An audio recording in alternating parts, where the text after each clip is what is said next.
ईशानी वापस आ गई है और वापस आते सीधा पहुंच गई है कोठारी हाउस, जो कि बा को बिल्कुल भी पसंद नहीं आया है। अनुपमा सीरियल के आने वाले एपिसोड में आप सबको देखने को मिलेगा कि ईशानी को अपने सामने देखकर बा को बहुत बुरा लगता है। बहुत सारे सवाल पूछती है कि तुम यहाँ क्यों आ गई, तुम्हारा घर वो है, तुम्हें वहाँ जाना चाहिए था। ईशानी कहती है कि मुझे ना बहुत याद आ रही थी माही दीदी की, तो मैंने सोचा कि चलो मैं यहीं आ जाती हूँ। लेकिन बा मना करती है कि ऐसा कैसे, तुम्हें आने से पहले फ़ोन वोन करना चाहिए था, और तुम लड़की हो, तुम्हें इतना तो समझना चाहिए था कि अगर तुम वापस आई हो तो तुम्हें पहले अपने घर जाना चाहिए। तो बात सीधा लेकर उसको पहुंच जाती है शाह हाउस, और वहां जाकर देखती है कि कोई भी घर पर नहीं है, क्योंकि बाबूजी की अचानक से तबीयत ख़राब हो गई थी, हार्ट अटैक जैसा कुछ हो गया था उनको, तो उनको हॉस्पिटल में एडमिट किया गया। और इस बात का पता किसी को भी नहीं था, प्रेम और अंश को ही पता था। तो जैसे ही वो सब घर आते हैं तो देखते हैं कि ईशानी सामने बैठी है, और अंश उससे पूछता है कि ईशू तू यहाँ कैसे आ गई, मतलब कि तू तो अपना कोर्स करने वहाँ गई थी। तो वो कहती है कि मैं बस वापस आ गई, मुझे ना वो कोर्स वोर्स बिल्कुल अच्छा नहीं लग रहा था। अंश नाराज़ होता है और कहता है तेरा दिमाग ख़राब हो गया है, पूरे 1 साल की फ़ीस मैंने जमा की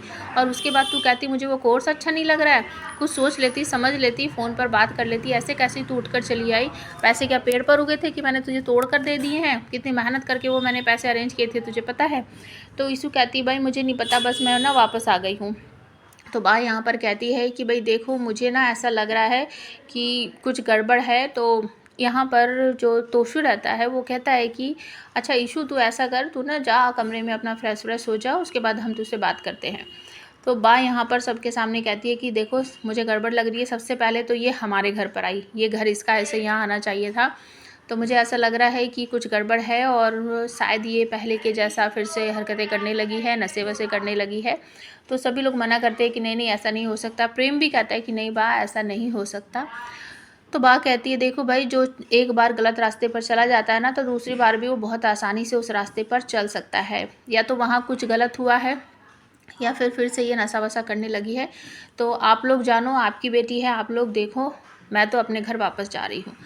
और जो प्रेम है वो कहता है कि मैं यहीं रुक रहा हूँ, क्योंकि बाबूजी का खाना पीना और उनकी दवाइयों की देख रेख मुझे करनी है। तो पराग और उसकी माँ वापस चले जाते हैं। दूसरी तरफ अनुपमा को बार बार याद आ रही है समर की, और वो बाहर निकल के समर समर आवाज़ लगा रही है कि शायद समर मुझे दिख जाए। तो माही आकर कहती है कि मम्मी चलो अंदर चलो, सब लोग सो रहे हैं, आप भी जाकर सो जाओ। लेकिन अनुपमा मना करती है कि नहीं नहीं मैं नहीं सो। राही कहती है कि मम्मी देखो तुम अंदर जाके ना सो जाओ, हो सकता है समर भैया तुम्हें तुम्हारे सपने में दिख जाए। तो ये बात अनुपमा को समझ आ जाती है, फिर वो अंदर चली जाती है।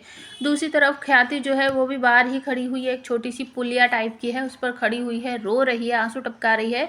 उसे उसके बेटे की याद आ रही है, क्योंकि पास में एक छोटा सा बच्चा है आर्यन नाम का, जो कि खाना नहीं खा रहा होता है। उसकी माँ उसके पीछे पीछे आती है, कहती है आर्यन बेटा सुन, यहाँ बैठ खाना खा ले। तो उसको अपने बेटे की याद आ जाती है कि मेरा आर्यन ऐसा था ऐसा था। तो उसको बहुत याद आ रही है, अब मतलब उसको ऐसी स्ट्रॉन्ग फीलिंग्स ही आ रही है कि शायद मेरा आर्यन ना वापस आने वाला है।